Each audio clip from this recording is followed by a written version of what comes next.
नमस्कार साथियों। आज आप बात करेंगे तुला राशि 2024 के बारे में। कैसा जाने वाला है इनका नया वर्ष। सबसे पहले तो देखिए, तुला राशि जिसके स्वामी होते हैं शुक्राचार्य यानी शुक्र ग्रह, और ये 7वें नंबर की राशि भी होती है। मिडिल में आती है 12 राशियों के। कन्या और तुला राशि सेंटर में आती हैं, तो बहुत महत्वपूर्ण राशि इसलिए ये दोनों कहलाती हैं।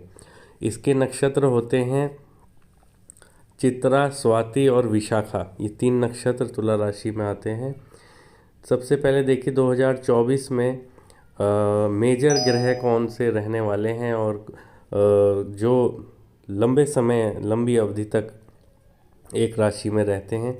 तो जैसा कि आप देख रहे हैं स्क्रीन पर, तुला लगन है यानी तुला राशि, और बृहस्पति, राहु, शनि और केतु ये पूरे वर्ष रहेंगे। पर बृहस्पति जो हैं वो संचरण करेंगे मेष राशि से वृषभ राशि में 1 मई 2024 को। तो कैसा जाने वाला है इनका ये वर्ष, दोनों बातों पर आइए चर्चा करते हैं। सबसे पहले देवगुरु बृहस्पति यानी कि गुरु ग्रह जो हैं वो कृपा बरसाएंगे। कब तक? 1 जनवरी से। पिछले वैसे तो 2023 से चल ही रहा है ये समय, पर अभी आगामी वर्ष में जो समीकरण है उस पर चर्चा करेंगे। तो बृहस्पति अभी जो सप्तम भाव में गोचर कर रहे हैं, सीधी पंचम दृष्टि इनके लाभ भाव पर पड़ रही है। तो निरंतर धन वर्षा हो रही है इनके ऊपर।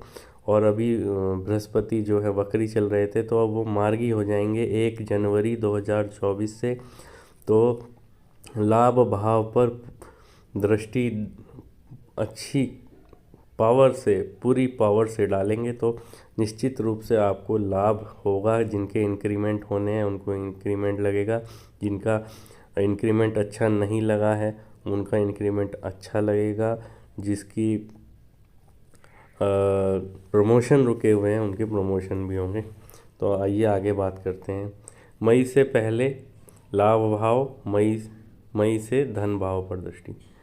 देखिए 1 जनवरी 2024 से 1 मई 2024 तक, यानी कि ये पूरे 5 महीने, 5 नहीं 4 कहेंगे, क्योंकि 1 मई को तो बृहस्पति संचरण कर जाएंगे दूसरी राशि में।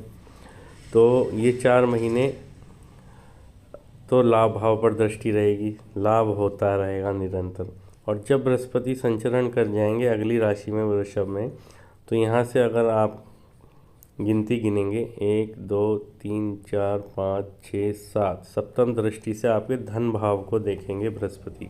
ये धन भाव है, धन भाव को बृहस्पति दृष्टि डालेंगे तो संचित धन जो आपका जो बैंक बैलेंस है उस पर दृष्टि डालेंगे, तो उसमें भी इजाफा होगा। निश्चित रूप से आपकी इनकम बढ़ेगी। इसके बाद आइए बात करते हैं दाम्पत्य जीवन की समस्याएं 1 मई के बाद। ठीक है, क्योंकि अब आप देखिए कि ऐसा मैं क्यों बोल रहा हूँ। अभी तक तो बृहस्पति हैं यहाँ पर। अब क्या होगा, बृहस्पति चले जाएंगे अगली राशि में, तो सप्तम भाव से हट गए, और शनि अपनी तीसरी दृष्टि से आपके सप्तम भाव को नीच दृष्टि से देख रहे हैं। तो ये बड़ी समस्या वाली बात हो जाएगी। तो किस प्रकार से पारिवारिक और वैवाहिक जीवन में आपको वार्तालाप किस प्रकार से करना है या कैसे सामंजस्य बैठाना है, ये आपको विचार करना होगा।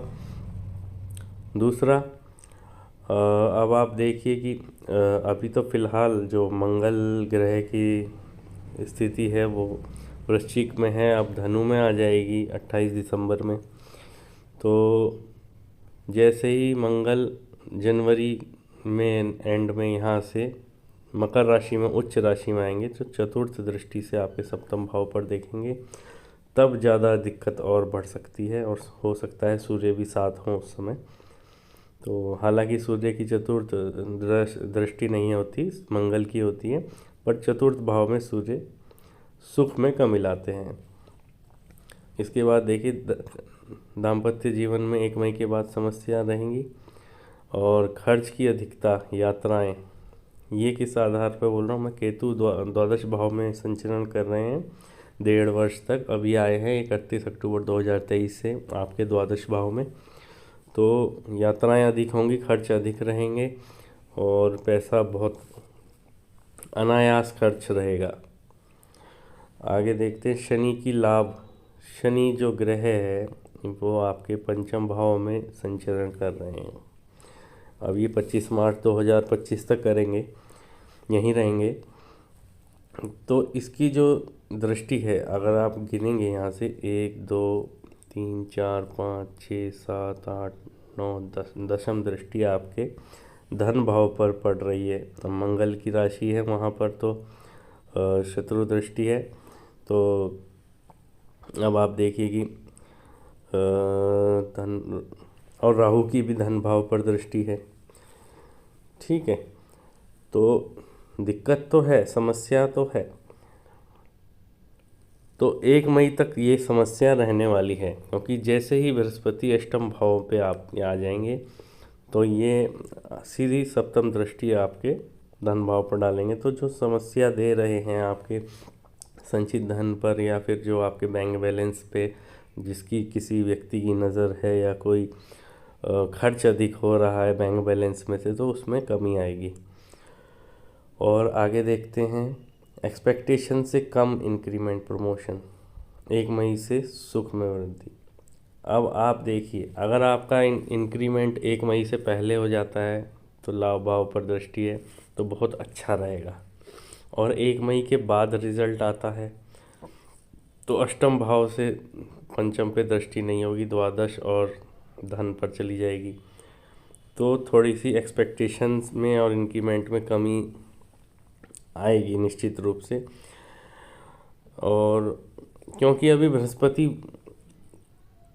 वक्री चल रहे हैं तो पूर्ण रूप से प्रभाव देने में समर्थ नहीं है। जिनके इंक्रीमेंट अभी लगे हैं दिसंबर में, नवंबर में कुछ कंपनियां लगा देती हैं, तो उनके एक्सपेक्टेशन से कम आए होंगे रिजल्ट, क्योंकि शनि की सप्तम दृष्टि लाभ भाव पर पड़ रही है सीधी। तो अब आप देखिए कि 1 मई से पहले और 1 मई के बाद दोनों में ही, क्योंकि शनि की दृष्टि है तो एक्सपेक्टेशन से कम आएगा रिजल्ट। आप मान लीजिए आपका इंक्रीमेंट 20,000 लगना है तो हो सकता है 10,000 लगे। आपकी जो एक्सपेक्टेशन है उसमें कमी आएगी, उससे कम लगेगा इंक्रीमेंट। अब 1 मई से सुख में वृद्धि क्यों? क्योंकि अगर आप देखेंगे सुख का भाव कौन सा है, सुख का भाव होता है चतुर्थ भाव। अगर जब बृहस्पति 1 मई को अष्टम भाव में आ जाएंगे तो अपनी नवम दृष्टि से ये आपके सुख भाव को देखेंगे तो आपके सुख में वृद्धि करेंगे निश्चित रूप से। अब आप देखिए आगे, किन लगन वालों को कष्ट रहेगा। कर्क लगन वाले, वृश्चिक लगन वाले, कुंभ, मीन, तुला, इन लगन वाले व्यक्तियों को जिनकी तुला राशि है और लगन ये हैं जो लिखे हुए हैं, उनको कष्ट निश्चित रूप से रहेगा, क्योंकि कुंडली के ग्रह अपना अलग काम करते हैं और इन लगन वालों को कष्ट रहना ही रहना है, क्योंकि इनके ग्रहों के समीकरण इस प्रकार से चल रहे हैं। अब आपको क्या करना चाहिए? एक तो आपको भगवान शिव की आराधना करनी चाहिए, दूसरा सफ़ेद पुष्प भगवान शिव को अर्पण करने चाहिए, हनुमान चालीसा का पाठ करना चाहिए। गुप्त चिंताएं रहेंगी 1 मई से, विचारों में मलिनता क्यों? बृहस्पति ग्रह बहुत ही शुभ ग्रह है जो पूरी कुंडली को संचालित करता है। पूजा पाठ, धर्म कर्म, इस प्रकार की सारी चीज़ें आपके जीवन में प्रदान करते हैं। जब बृहस्पति ही आपकी राशि से अष्टम भाव में आ जाएंगे 1 मई से, तो आपके विचार उतने शुद्ध नहीं रह जाएंगे जितना बृहस्पति आपको बनाते हैं। धर्म से विमुख होंगे आप। ईश्वर आराधना करने से आपको लाभ होगा, तो कोशिश कीजिएगा 5 मिनट 10 मिनट भगवान के सानिध्य में बैठने से, जिससे कि आपके जो विचार हैं वो मलिन ना हो और आप अच्छे भावों से भगवान की ईश्वर आराधना करते रहें। तो इसी शुभकामनाओं के साथ 2024 आपके लिए बहुत शुभ हो। धन्यवाद, नमस्कार।